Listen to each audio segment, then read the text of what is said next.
ప్రేక్షకులకు నమస్సుమాంజలి. శుక్లాంబరధరం విష్ణుం శశివర్ణం చతుర్భుజం ప్రసన్నవదనం ధ్యాయేత్ సర్వవిఘ్నోపశాంతయే. అగజా ఆనన పద్మార్కం గజానన మహర్నిశం అనేకదంతం భక్తానాం ఏకదంతముపాస్మహే ఏకదంతముపాస్మహే. ఓం శ్రీ సరస్వత్యై నమః. ఓం శ్రీ మాత్రే నమః. ప్రేక్షకులందరికీ విశ్వావసు నామ సంవత్సర శుభాకాంక్షలు. నూతన సంవత్సరం మార్చి 29 నుంచి ప్రారంభమవుతుంది. ఈ సంవత్సరానికి పేరు విశ్వావసు, అంటే విశ్వాసానికి, విశ్వాసము, ప్రవర్తన, సత్ప్రవర్తన అని అర్థం. ఈ సంవత్సరం గురించి కొన్ని విశేషాలు. ఈ సంవత్సరం మనకి ఉగాది ఆదివారం నాడు మొదలవుతుంది. ఆదివారం అంటే రవివారం, అంటే ఆదివారం నాడు శుక్లపాడ్యం ఏ రోజు మొదలవుతుందో, చైత్ర శుక్లపాడ్యం ఏ రోజు మొదలవుతుందో ఆ రోజుకి అధిపతి అయినటువంటి గ్రహం ఈ సంవత్సరానికి రాజు అవుతారు. అంటే మనకి ఈసారి ఈ పాడ్యం, చైత్ర శుక్ల పాడ్యమే ఆదివారం వచ్చింది కనుక, ఆదివారం సూర్యుని రోజు కనుక ఈ సంవత్సరం మనకి రవి రాజు అవుతాడు, చంద్రుడు మంత్రి అవుతాడు. అట్లాగే సైన్యాధ్యక్షుడు, అర్ఘ్యాధిపతి, సస్యాధిపతి, ఈ మూడిటికి కూడా అధిపతి రవిగ్రహమే అవుతారు. తరువాత ధాన్యాధిపతి కుజుడు, సస్యాధిపతి గురువు, రసాధిపతి శని, నీరసాధిపతి బుధుడు. ఇలా 9 గ్రహాలు, ఇలా 7 గ్రహాలు మనకి అధిపతులుగా ఉంటారు. అంటే మన రాజ్యపాలన ఎలా జరుగుతుందో ఈ గ్రహాలు కూడా ఇట్లానే అధిపతులు అవుతారనమాట. అయితే రవి రాజు అయినాడు కనుక రవి మంచిగా ధర్మానికి, న్యాయానికి ప్రతిరూపంగా ఉంటాడు. ధర్మంగా ఉన్న వాళ్ళకి ఎటువంటి అపకారం చేయడు. అందువల్ల రవి రాజు కనుక ఈ సంవత్సరం అంతా ప్రజా సంక్షేమం కోసం మన పాలకులు ప్రజా సంక్షేమం కోసం చాలా పాటుపడతారు. ప్రజల సంక్షేమమే వాళ్ళ ధ్యేయంగా ఈ సంవత్సరం మనకి జరుగుతుంది. తిండి, బట్ట, వసతికి ప్రజలకి ఎటువంటి లోటు లేకుండా ఈ సంవత్సరం గడుస్తుంది అని చెప్పవచ్చు. వీటికి ఎటువంటి ఇబ్బందులు ఉండవు. అట్లాగే విద్య, వైద్య, ఆరోగ్యం వీటి మీద కూడా చాలా ఫోకస్ పెడతారు మన పాలకులు. అట్లాగే పరిశ్రమలు కూడా బాగా అభివృద్ధిలోకి వస్తాయి. రచయితలు, సినీ కార్మికులు, అలాగే సినిమా యాక్టర్సు, అలాగే టీవీ ఆర్టిస్టులు, నిర్మాతలు, కెమెరామెన్లు, వీళ్ళందరికీ కూడా ఈ సంవత్సరం చాలా బాగా ఉంటుంది. ఇంకొకటి ఏంటంటే సాఫ్ట్వేర్ రంగం బాగా అభివృద్ధిలోకి వస్తుంది. ఇలాగే కళాకారులు, వివిధ రంగాల్లో మేధావులుగా ఉన్న వాళ్ళందరికీ బిరుదులు, సన్మానాలు, వాళ్ళ వర్క్కి, వాళ్ళు చేసిన పనికి గుర్తింపులు ఈ సంవత్సరంలో బాగా జరుగుతాయి అన్నమాట. వ్యవసాయం కూడా చాలా బాగుంటుంది. వ్యవసాయం 2 పంటలు కూడా ప్రజలందరికీ, వ్యవసాయదారులకి బాగుంటుంది. అలాగే రోడ్డు, రవాణా ఇవన్నీ కూడా చాలా బాగా ఉంటాయి. స్త్రీలకు కూడా చాలా అనుకూలమైన సంవత్సరంగా ఈ సంవత్సరాన్ని చెప్పవచ్చు. అయితే ఎంత మంచి ఉన్నా ఎంతో కొంత చెడు కూడా ఉంటుంది కనుక, అట్లాగే దొంగతనాలు, రోగాలు కొంచెం ఎక్కువగానే ఉండే అవకాశం ఉంది. అలాగే సరుకుల ధరలు కూడా పెరుగుతాయి. మనకి రాజు రవి, మంత్రి చంద్రుడు, ఇద్దరు కూడా మనకి హార్ట్ అటాక్ కి కారకులే. గుండె జబ్బులు రావడానికి ఇద్దరు కూడా కారకులే. అందువల్ల గుండె జబ్బులు ఉంటాయి, వచ్చే అవకాశాలు ఉంటాయి. రవి, చంద్రులు ఇద్దరు కూడా 2 కళ్ళకి కారకులు. అందువల్ల కంటి సమస్యలు కూడా వచ్చే అవకాశాలు ఉన్నాయి. అలాగే ఇంకా కొత్త రకమైన వైరస్ వ్యాధులు కూడా కొద్దిగా ప్రబలం అవడానికి అవకాశం ఉంది. అయితే రవి రాజుగా ఉండడం మూలంగా పరిపాలన ఒక క్రమ పద్ధతిలో ఉంటుంది. అలాగే చంద్రుడు మంత్రి అవడం మూలంగా ఉద్యోగాల్లో మార్పులు ఉంటాయి, పరిపాలన సుస్థిరంగా ఉంటుంది. ప్లస్ సినీ రంగం వాళ్ళకి, కళాకారులకి, టీవీ ఆర్టిస్టులకి, మేధావులకి, ఇట్లా ఒక రంగాల అభివృద్ధి చెందిన వాళ్ళకి ఈ సంవత్సరం చాలా బాగుంటుంది. అదే విధంగా బట్టల వ్యాపారస్తులు, పాలు, నీరు, ఇలా జలానికి సంబంధించిన రసాలకు సంబంధించిన వ్యాపారస్తులందరికీ కూడా బాగుంటుంది. సైన్యాధ్యక్షుడు రవి, అందువల్ల మనకి దేశ సరిహద్దుల్లో అంతా సైన్యం జాగ్రత్తగా కాపలా కాసి మన దేశానికి ఎటువంటి ఇబ్బందులు లేకుండా చూసే ఉంటుంది. అలాగే సైనికులకి స్థాన చలనాలు ఉంటాయి. రక్షణ శాఖ యొక్క అధికారం ఈ సంవత్సరం బాగా పెరుగుతుంది. ఇంకా అన్ని భూ జల వాయు మార్గాల సైనికులందరికీ కూడా బాగుంటుంది. సస్యాధిపతి గురువు, అంటే గురువు మంచి గ్రహం. అసలు గురువు మంచి చేయకపోయినా చెడు మాత్రం చేయడు. ఇంకా సస్యాధిపతి గురువు అంటే సస్యశ్యామలంగా దేశం ఉంటుంది అనమాట. అంతా పొలాలకి పచ్చగా ఉంటాయి, సస్యశ్యామలంగా ఉంటాయి. వృక్ష జాతులే కాదు, గోధుమలు, బార్లీ మొదలైన ఇలాంటి పంటలన్నీ కూడా బాగా పండుతాయి. వృక్ష జాతులు బాగా అభివృద్ధిలోకి వస్తాయి. అట్లాగే బులవలు, ఎవలు, శనగలు, పసుపు ఈ రెండు బాగా పండుతాయి ఈ సంవత్సరం. కానీ బంగారం ధర మాత్రం పెరుగుతుంది. ధాన్యాధిపతి కుజుడు, అంటే వ్యవసాయదారులకి బాగుంటుంది. ధాన్యం సమృద్ధిగా దొరుకుతుంది. అలా ఎర్ర ధాన్యాలు అంటే ఏంటి, మిర్చి, ఎండుమిర్చి, కందులు, ఎర్ర కందిపప్పు, వేరుశనగ ఇట్లాంటివి ఈ సంవత్సరం బాగా పెరుగుతాయి. అగ్నియాధిపతి రవి, అన్ని రకాల వస్తువులు కూడా అందుబాటులో ఉంటాయి. నెయ్యి, ఇవి వెన్న, నెయ్యి, నూనె ఇవి ధరలు అదుపులో ఉంటాయి అన్నమాట. అట్లాగే వెండి, బంగారం ఈ లోహాల ధరలన్నీ కూడా పెరుగుతాయి. మేఘాధిపతి కూడా రవే, అంటే మనకి ఈసారి వర్షాలు ఎక్కువగా పడే అవకాశం ఉంది. ఖండాలుగా వర్షం పడుతుంది అనమాట. రసాధిపతి శని, అంటే నెయ్యి, నూనె అన్ని రకాల రసాలకి కూడా నెయ్యి, నూనె, తేనె, బెల్లం ఇట్లాంటి వాటన్నింటికి కూడా శని అధిపతి అవుతాడు ఈసారి. వీటి ధరలు తగ్గి నిలకడగా ఉంటాయి అన్నమాట. నల్లధాన్యాలు, మినువులు, నువ్వులు ఇలాంటివన్నీ బాగా పండుతాయి అన్నమాట. నీరసాధిపతి బుధుడు, అంటే బుధుడు అన్ని రకాలటువంటి ధాన్యాలు, పెసలు, మన అపరాలు ఇవన్నీ కూడా బాగా పండుతాయి. ధరలు అదుపులో ఉంటాయి. సుగంధ ద్రవ్యాలు బాగా పండుతాయి అన్నమాట. ఆయుర్వేద మందులు, బుధుడు మందులకు కూడా కారకుడు కనుక ఆయుర్వేద మందులు, వనమూలికలు ఉంటాయి. స్త్రీలు బంగారం, వెండి వీటి మీద ప్రాధాన్యతనిస్తారు. ఎక్కువగా స్త్రీలు పచ్చ ధరించడానికి ఇష్టపడతారు. బుధుడు పచ్చకి కారకుడు కనుక స్త్రీలు ఎక్కువగా పచ్చ ధరించడానికి ఇష్టపడతారు. అలాగే స్త్రీలకి నోముల మీద, దైవ కార్యాల మీద, వ్రతాల మీద ఆసక్తి పెరిగి అందరూ వాటిని ఆచరించుతారు అనమాట. ఇక ఈ సంవత్సరంలో వచ్చేటటువంటి గ్రహణాలు, సంపూర్ణ చంద్రగ్రహణం 2 సార్లు ఉంది. అది ఎప్పుడంటే 7/9/2025 ఆదివారం సంపూర్ణ చంద్రగ్రహణం, మళ్ళీ 3/3/2026 సంపూర్ణ చంద్రగ్రహణం. 2 గ్రహణాలు ఉన్నాయి.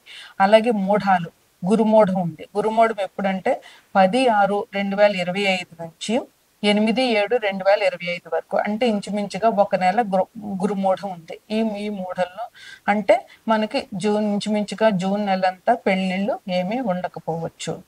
అలాగే శుక్రమూఢం 30/11/2025 నుంచి 13/2/2026, అంటే ఇంచుమించుగా డిసెంబర్, జనవరి, ఫిబ్రవరి 10వ తారీఖు దాకా కూడా ఈ మూఢం, 13వ తారీఖు వరకు ఈ మూఢం శుక్రమూఢం ఉంటుంది. ఈ సమయంలో కూడా పెళ్లిళ్ళు జరిగే అవకాశాలు ఉండవు. ఇక ఈ సంవత్సరంలో ముఖ్యంగా గురువు వృషభంలో, గోచార చక్రంలో ముఖ్యంగా గురువు, శని, రాహువు, కేతువు ఈ 4 గ్రహాలు ఎక్కువ సంవత్సరం ఉంటాయి గోచారంలో. ఎందుకంటే ఒక సంవత్సరం పైన ఉంటాయి. శని అయితే 2.5 సంవత్సరాలు ఒకే రాశిలో ఉంటారు. గురువు అయితే 1 సంవత్సరం పూర్తిగా ఒక రాశిలో ఉంటారు. రాహుకేతులు ఒక సంవత్సరం పైన ఉంటారు. అందువల్ల ఇవే ఏ జాతకుడికైనా కూడా కొంచెం ఎఫెక్ట్ చూపిస్తాయి. మిగతా గ్రహాలన్నీ, చంద్రుడు అయితే 2 రోజుల కంటే ఎక్కడ ఒక రాశిలో ఉండడు. సూర్యుడు 1 నెల కంటే ఎక్కువగా ఏ రాశిలోనూ ఉండడు. ఇంకా బుధుడు, శుక్రుడు కూడా చాలా తక్కువ టైము. కుజుడు కొంచెం వీళ్ళిద్దరి కంటే ఎక్కువ. అందువల్ల మనకి మన జన్మజాతకం మీద ఈ గోచార గ్రహాలు పద్ధతి చూపించేవి ఏంటంటే ఈ గురువు, శని, రాహువు, కేతువుల ఫలితాలే మనకి ఎక్కువగా వస్తుంటాయి. గురువు ప్రస్తుతం వృషభ రాశిలో ఉన్నారు. ఇక్కడ 13/5/2025 వరకు గురువు వృషభ రాశిలోనే ఉంటారు. ఆ తర్వాత వృషభం నుంచి మిథునానికి మారుతారు.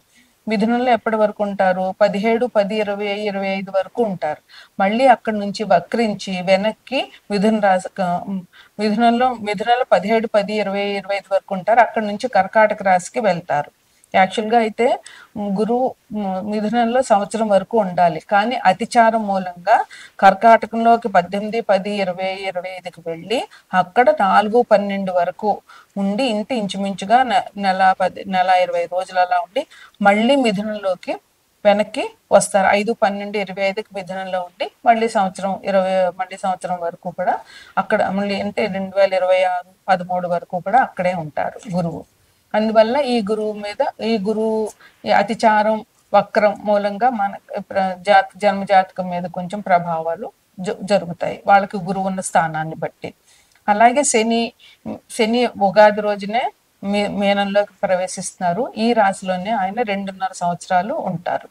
రాహు 18/5/2025 వరకు మీన రాశిలో ఉంటారు. తరువాత కుంభరాశిలోనికి వస్తారు.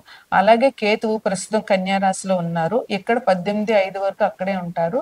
18/5 తర్వాత కన్య నుంచి సింహరాశిలోకి రాహు ప్రవేశిస్తారు అనమాట.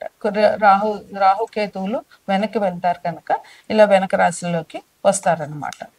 ఇది విశ్వవసునామ సంవత్సరం యొక్క కొన్ని ప్రత్యేకమైన అంశాలు. ద్వాదశ రాశుల్లో తదుపరి రాశి, చివరి రాశి మీనరాశి. ఈ రాశికి అధిపతి గురువు. ఈ మీనరాశిలో పూర్వాభాద్ర 4వ పాదము, ఉత్తరాభాద్ర 1, 2, 3, 4 పాదాలు, రేవతి 1, 2, 3, 4 పాదాలు ఉంటాయి. ఈ రాశి వారికి ఆదాయం 5, వ్యయం 5, రాజపూజ్యం 3, అవమానం 1 ఉంది. ఈ రాశి వారికి ఏ రాశిలోనైనా 4 గ్రహాలు ఎక్కువ కాలం అంటే ఒక సంవత్సరాన్ని మించి ఉంటాయి. మిగతా 5 గ్రహాలు నెల 15 రోజులు ఇలా తక్కువ టైంలోనే ఒక రాశి నుంచి ఒక రాశికి మారుతాయి.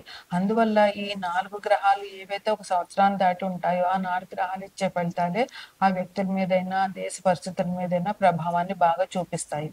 అట్లాంటి ఆ గ్రహాలు ఏవంటే గురువు, శని, రాహువు, కేతువు. ఈ రాశి వారికి గురువు లోహమూర్తిగాను, శని సువర్ణమూర్తిగాను, రాహువు లోహమూర్తిగాను, కేతువు సువర్ణమూర్తిగాను ఉన్నారు. అంటే సువర్ణమూర్తిగా ఉన్న 2 గ్రహాలు వీళ్ళకి మంచి ఫలితాలని అందిస్తాయి. అదే లోహమూర్తిగా ఉన్న 2 గ్రహాలు మాత్రం వీరికి మంచి ఫలితాన్ని ఇవ్వవు. అందువల్ల వీరికి 2 మిశ్రమ ఫలితాలుగా ఉన్నాయి. వీళ్ళకి చాలా శ్రమ పడితేనే కానీ ఏ పని జరగదు. చాలా పని ఎక్కువ, శ్రమ ఎక్కువ, ఫలితం తక్కువ అనే పరిస్థితి వీళ్ళకి ఉంటుంది. అలాగే ఖర్చులు కూడా ఆదాయాన్ని మించిన ఖర్చులు అయిపోతుంటాయి. కొన్ని పరిస్థితుల్లో ఆస్తులు అమ్ముకునే పరిస్థితి కూడా ఈ రాశి వారికి సంవత్సరం వచ్చే అవకాశాలు ఉంది. అలాగే స్థిరాస్తికి సంబంధించినటువంటి తగాదాలు ఈ రాశి వారి ఈ సంవత్సరంలో ఫేస్ చేయాల్సి వస్తుంది. ఏ వృత్తి చేసినా కూడా, ఏ వ్యాపారం చేసినా కలిసి రాకపోవడం మూలంగా ధనం వ్యయమైపోవడము, ఆదాయం లేకపోవడము, దానివల్ల మనశ్శాంతి లేకపోవడము ఈ రాశి వారికి ఈ సంవత్సరం బాగా కనిపిస్తోంది. తలిచిన పనులకు ఆటంకం జరగడం వల్ల, మొదలుపెట్టిన పని మధ్యలో ఆగిపోవడం వల్ల ధన వ్యయము, దానివల్ల ధనానికి ఇబ్బంది, ధనం కోసం వీళ్ళ మీద ప్రెషర్, ఒత్తిడి పెరిగిపోవడం జరుగుతూ ఉంటుంది.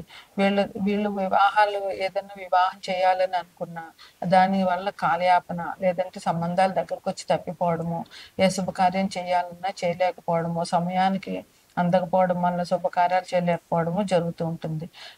ఈ కుటుంబ సమస్యల వల్ల భార్యాభర్తల మధ్య అభిప్రాయ భేదాలు రావడము, ఒకరినొకరు నిందించుకోవడము, దానివల్ల మనస్సు బాధపడడం జరుగుతూ ఉంటుంది. ఇంకా చిక్కు సమస్యలు రావడం, ఈ సమస్యలకి వీటన్నిటి వల్ల వీళ్ళు ఆందోళన, భయానికి గురి కావడం ఈ రాశి వాళ్ళకి జరుగుతూ ఉంటుంది. శని వల్ల వీళ్ళకి నరాల నిస్త్రారణ, అనారోగ్య సమస్యలు వచ్చే అవకాశం ఉంది. అందువల్ల వీరి ఆరోగ్య విషయంలో నరాలకు సంబంధించి తగు జాగ్రత్తలు తీసుకోవడం చాలా అవసరం. విద్యార్థులకి మర్చిపోవడం జరుగుతూ ఉంటుంది కనుక కొంచెం జ్ఞాపకశక్తిని పెంపొందించుకునే పరిష్కారాలు చేసుకోవడము, జ్ఞాపకశక్తి సంబంధించిన పరిష్కారాలు చేసుకోవడము, 10 సార్లు చదవడము, దానివల్ల జ్ఞాపకశక్తి పెరుగుతుంది కనుక 1కి 10 సార్లు చదవడము, లేదా ఒక ప్రశ్న 4 సార్లు రాయడం, వీటి వల్ల వీళ్ళకి చదువు మీద ఇంట్రెస్ట్ పెరుగుతుంది. చదివింది మర్చిపోకుండా ఎగ్జామినేషన్స్లో వీళ్ళు బాగా రాయగలుగుతారు. అయితే విద్యార్థులు చాలా చాలా కష్టపడితేనే ఈ రాశి వారికి ఈ సంవత్సరం పాస్ అయ్యే అవకాశాలు ఉన్నాయి. అదేవిధంగా ఉద్యోగస్తులకి అధికారుల మీద ఒత్తిడి, వీళ్ళకి ట్రాన్స్ఫర్స్, పని భారం ఉన్న పని కంటే ఇంకా ఎక్కువ పని ఒత్తిడి పెరిగిపోవడం వల్ల వీళ్ళకి చాలా ఇబ్బందులు, దాంతో వీళ్ళు శ్రమ ఎక్కువైపోయి కొంచెం ఒత్తిడికి ఉన్నవి అవకాశాలు ఉన్నాయి. అది మీరు కొంచెం జాగ్రత్తగా ప్లాన్ చేసుకోవాలి ఉద్యోగస్తులు.